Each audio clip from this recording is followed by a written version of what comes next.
Good morning and welcome to the Morning Scoop for Monday, December 14th. This is your daily Buckeye fix. I'm Tom Orr. The Big Ten championship game against Northwestern is in 5 days. The college football playoff selection show is in 6 days, and the game against Michigan is in 348 days.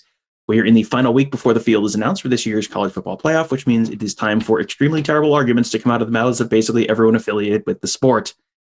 It's a tradition unlike any other. My guest this morning is Buckeye Scoop's beat reporter Tony Gerdeman. He wrote about a couple of those arguments this weekend. Tony, can you explain why Dan Mullen was talking about Ohio State just after losing at home to a badly shorthanded LSU team?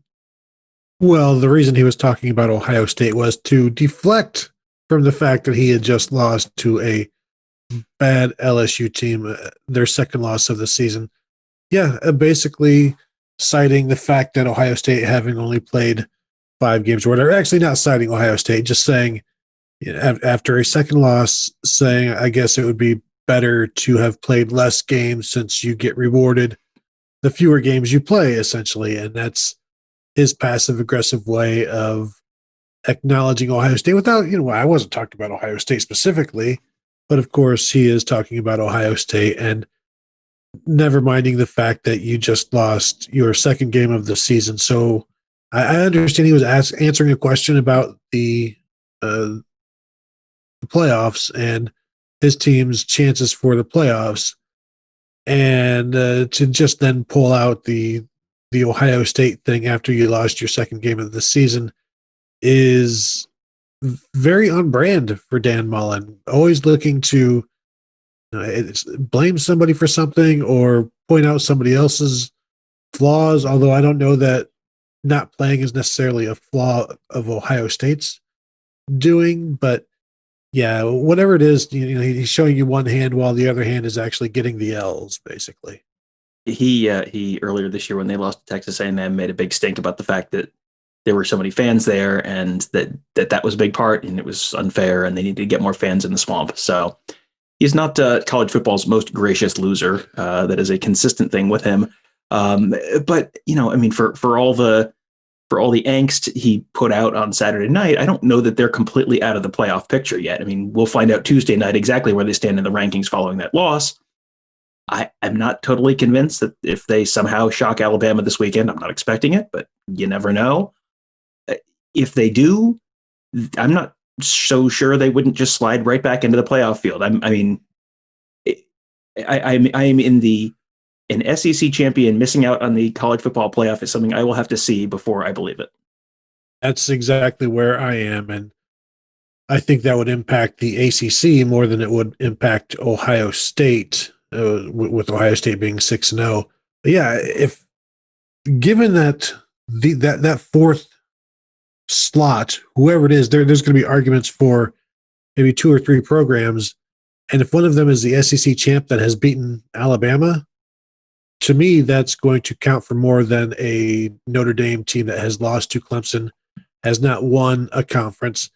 And it would certainly mean more than the Texas A&M program that lost to Alabama, even though Texas A&M beat Florida.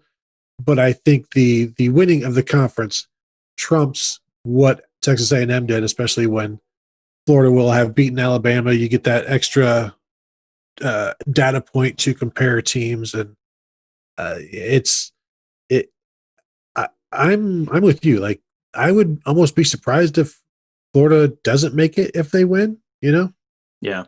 No, every Buckeye fan's second favorite coach of the nation behind Ryan Day and maybe behind Jim Harbaugh, depending on the week. But of course, Dabo Swinney, Clemson's Dabo Swinney, beloved by all in the state of Ohio. He had a very similar argument to Mullins this week, but you went back and wrote about it. And you found that was very different from what he was saying about the exact same subject just a few months ago. Yeah, back in September, he was asked about the Big Ten and playing fewer games, and he basically said, I don't think it matters if you play fewer games. It's going to be tough for everybody, and you root so hard for the players and the coaches, and you know that you want everybody to play. And I think at one point he also said, whoever comes out of this, whoever wins this championship, may be like the greatest champion ever, because of everything they've had to go through. And now you fast forward to the present day where he is singing a different tune and telling Rich Eisen that he doesn't think you should, with Ohio State playing so few games, 5 at the point of the interview, that doesn't compare to Texas A&M's 10-1 season or Florida's 11-game season, and that you really need to look at the number of games a team has played, and you can't just look at wins and losses per se. You got to look at the number, the total effort put forth by a program to determine their true worth and worthiness of being in the playoffs. And I did also like what he said, that we know we're in the top 4 whether we win or lose. So it's good that he knows that Clemson is one of the top 4 teams. Unfortunately, Ryan Day also believes that same thing. Like, Ryan Day believes that Ohio State is one of the top 4 teams. And so unfortunately for Dabo, belief isn't a qualification for the playoffs. And it's interesting that the tune turns when I guess you want to hear something else. Yeah, it is a very consistent theme this time of year for some reason. And you can read Tony's story and Dabo and Dan's comments at BuckeyeScoop.com. There were also a couple of national college football writers who put out another interesting idea on Sunday morning. Stuart Mandel from The Athletic, Matt Hayes from Stadium suggested that USC, which is 5-0, should be ranked right up near Ohio State, which is also 5-0. And I wrote about this last night. You can find that at BuckeyeScoop.com as well. But they played a fairly similar schedule. The Buckeyes' best opponent is better than USC. Some of the middle USC's is better than Ohio State. The worst opponent they've played, Ohio State's, is way better than the worst team that USC has played.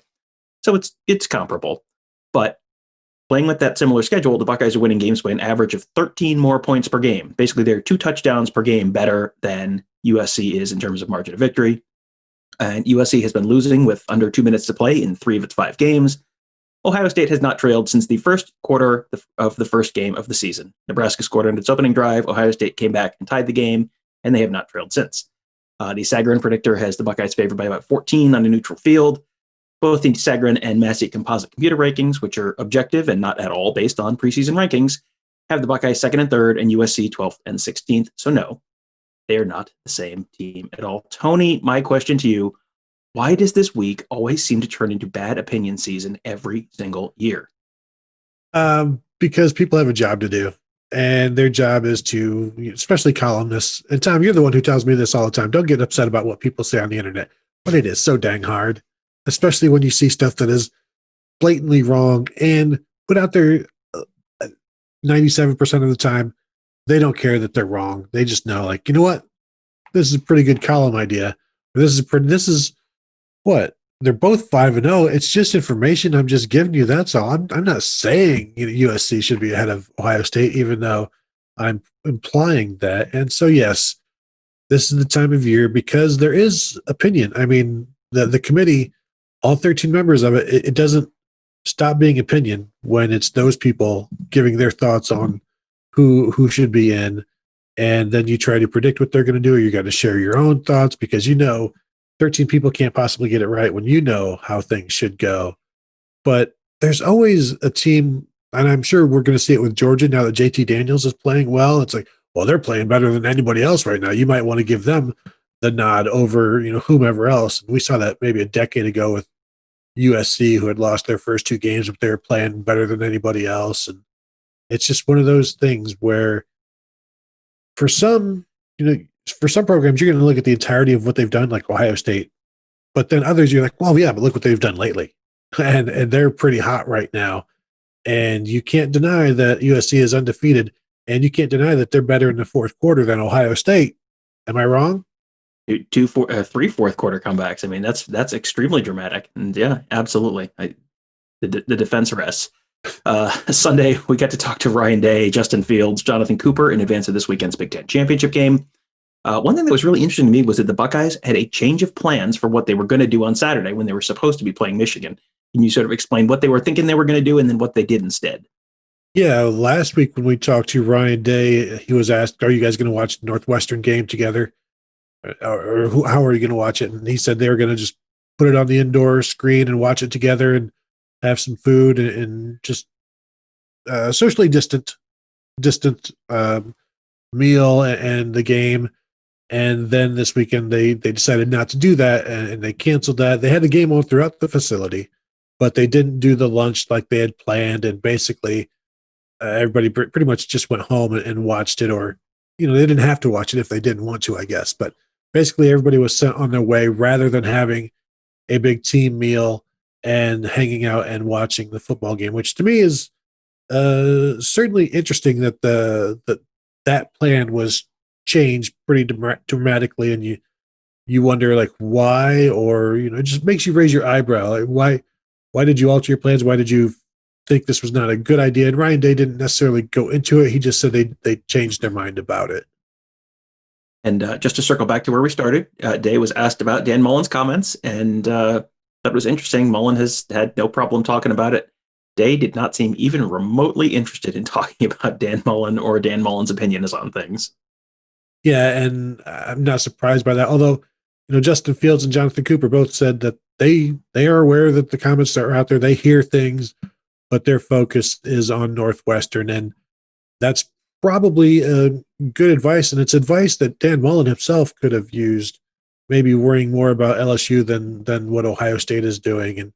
And Tom, in my understanding, if you worry about the opponent that you're playing rather than other things, you've got a better chance of beating them. And so that's where Ohio State's focus is. Florida's focus now. Hey, I bet it's on Alabama, and if it's not, oh boy, it should have been.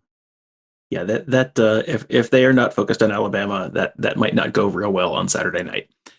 We just dropped an episode of Buckeye Weekly on Sunday afternoon, talking in a lot more depth about the interviews with Day and Fields and Cooper, but also running through some of the matchups from Champions Week in the Big Ten. Yes, that is coming. The schedule came out Sunday afternoon.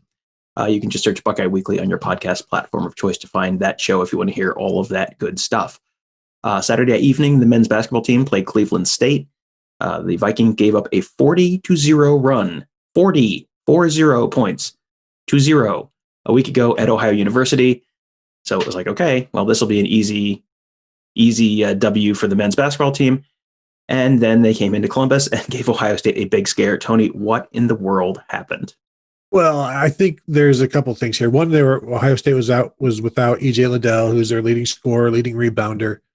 And also, when you're playing a team and you see them give up 40 straight points a few days earlier, I'm sure you let your guard down and you think, well, this is going to be very easy and you don't need to put all of the effort into it. And then it turns out that Cleveland State is the most physical team that they've played this year, according to what Chris Holtman said after the game. And so, yeah, you don't take them as seriously. You're without arguably your best player. And then you get pushed around for a while until you decide that you're tired of it. And I don't know that Ohio State was ever in danger, although the lead was down to 1 point in the second half. It was only ever up to 7 in the first half. So this is a close game throughout. Cleveland State could never quite get over that 1 point margin and take the lead. And then the Buckeyes hit some clutch threes down the stretch. Jimmy Sotos had one in there as well. And then Dwayne Washington closed him out with some free throws. And it was very sluggish, very they're still trying to find themselves. Even if E.J. Liddell is playing, they're still trying to figure themselves out. Now without him, they're trying to figure things out and trying to find out which lineups work. And can't say enough about freshman Zed Key stepping in for E.J. Liddell. Had 14 or 12 points and 10 rebounds, his first career double-double. He's a fun guy to watch. A lot of energy, just big kid, and knows the paint really well, knows the basket really well. Maybe not the most athletic guy, but also had 3 blocks and affects the game on both the offense and defense. So it was a hard-fought win, which you wouldn't necessarily expect to say about it, 67-61, but better than a loss. That is facts only right there. And this is shaping up to be a busy week at Buckeye Scoop. More than just basketball happening this week, as it turns out. You can let folks know what they can expect at the site in the lead up to this weekend's Big Ten championship game in Indianapolis. Yeah, Big Ten championship game Saturday. So we'll have there'll be more media availabilities throughout the week. I think maybe 2 more with coaches and players. So we'll have stuff from that. Obviously, some podcasts from that as well, Buckeye Weekly. And signing day is Wednesday. The early signing day is Wednesday, which is going to be huge. It looks like the Buckeyes are expected to sign all of their commits at this point, and then they'll work on a couple of more for the late signing period, which is always fun, as almost all of the hay is in the barn, and then you're looking around like, we can go get some more hay, and then you got to figure out who's going to come in and how does that work out. And that's always some interesting drama as well, because early signing day has pretty much removed a lot of the recruiting drama, at least this time of year. And so it is good that there still is a little bit out there with JT Tuimoloau and LSU linebacker commit Rajon Davis. Maybe the Buckeyes can get a flip there. So those are the two guys to watch after the signing period. But yeah, this is going to be a good week. And then we've got football on Saturday. So it's been a while since we've been able to say that. Yeah, looking forward to actually having a football game to cover in person. That'll be a delightful change of pace, which is a weird thing to say during the middle of football season. But here we are. It's 2020. Stuff happens. Tony, thank you for joining me this morning. You can find all of Tony's great work at BuckeyeScoop.com. We'll have a ton of coverage all week. I mean, early signing day, obviously, that is normally there's nothing else much going on when early signing day is going on. And so that dominates the week. This year, there's that. That's all happening just like normal. But also, Ohio State going for their unprecedented fourth consecutive outright Big Ten championship. No one has ever done that in the history of the conference. Ohio State has a chance to do that this week in Indianapolis. And then the day after that, we'll find out if they make the college football playoff. And then 11 days after that, 12 days after that, less than 2 weeks after that, they will play potentially in a college football playoff semifinal. Man, that sounds like a great time to be a member of BuckeyeScoop.com. You can sign up right at BuckeyeScoop.com. Give it a try for a month. This is going to be a real interesting month for Ohio State football. Real interesting month for Ohio State football. Potentially a month from right now, they could be national champions. So might be a good time to be a member there. And if you decide, I don't know if I want to pay for that, friends, I've got great news. Christmas is coming up. Ask someone for a membership. That's better than whatever junk you're normally going to get for Christmas. So get a membership for BuckeyeScoop.com instead. Sign up for an annual membership that way. And then this time next year, you can just say, hey, just give me the same thing you gave me last year. Just renew me and I'm all set. So you can sign up at BuckeyeScoop.com for that. Thank you guys for joining us. Have a great day. We will talk to you tomorrow.